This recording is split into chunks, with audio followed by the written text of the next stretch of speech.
বঙ্গবন্ধু এই ভাষণে যে মুক্তিযুদ্ধ আরম্ভ করছিলেন তা আমি মনে করি না। এই ভাষণের শেষ শব্দগুলো ছিল জয় বাংলা, জয় পাকিস্তান। মহান মুক্তিযুদ্ধের সর্বাধিক নায়ক, কিলো ফাইটার কমান্ডার এবং বাংলাদেশ বিমান বাহিনীর সাবেক প্রধান এয়ার ভাইস মার্শাল অবসরপ্রাপ্ত একে খন্দকার বীরুত্তম গতকাল শনিবার ২০ ডিসেম্বর ইন্তেকাল করেন। মুক্তিযুদ্ধের এই বীর সেনানী দেশের সেবায় নিজেকে নিয়োজিত করেছিলেন আজীবন।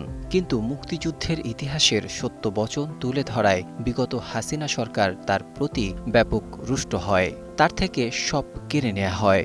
জীবন সায়ান্নে তিনি অনেকটা কোণঠাসা অবস্থায় জীবনীপাত করেছেন।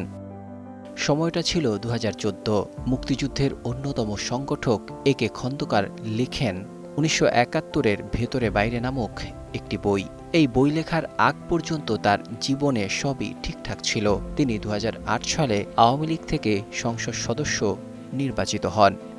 এরপর হন আওয়ামী লীগের মন্ত্রিসভার সদস্য, ছিলেন সেক্টর কমান্ডার্স ফোরামের সভাপতি। কিন্তু ১৯৭১ ভেতরে বাইরে বই লেখার পর সব উল্টে যায়। সেই বইয়ের ৩২ নম্বর পৃষ্ঠায় মিস্টার খন্দকার ৭ মার্চের ভাষণ সম্পর্কে লেখেন, ভাষণে চূড়ান্ত কোনো দিক নির্দেশনা পাওয়া গেল না। ভাষণটির পর মানুষজন ভাবতে শুরু করল এরপর কি হবে। আরও লেখেন, বঙ্গবন্ধুর ভাষণই সেই মুক্তিযুদ্ধ আরম্ভ হয়েছিল আমি তা মনে করি না। এই ভাষণের শেষ শব্দগুলো ছিল জয় বাংলা, জয় পাকিস্তান। তার এই বক্তব্যের পর তার উপর নেমে আসে বিভিন্ন চাপ। তাকে তার গ্রামের বাড়ি পাবনায় অবাঞ্ছিত ঘোষণা করা হয়। এছাড়া তার সেক্টর কমান্ডার্স ফোরামের পদও চলে যায়।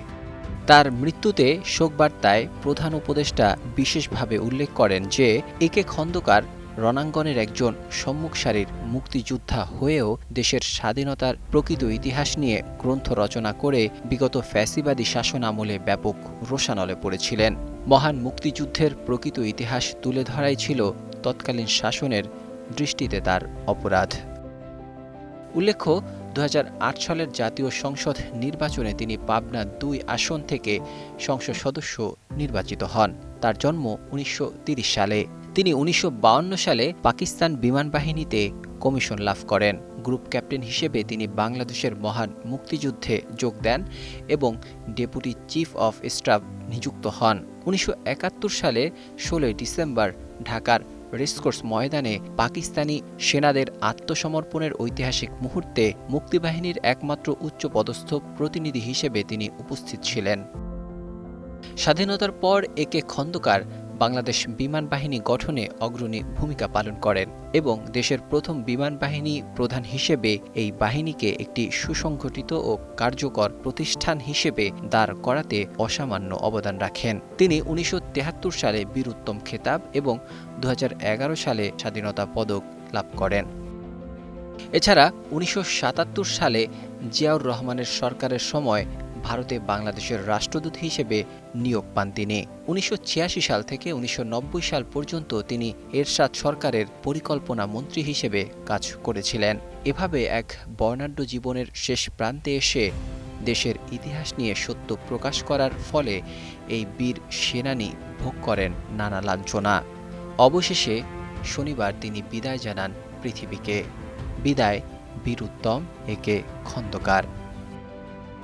News desk, ২১ television.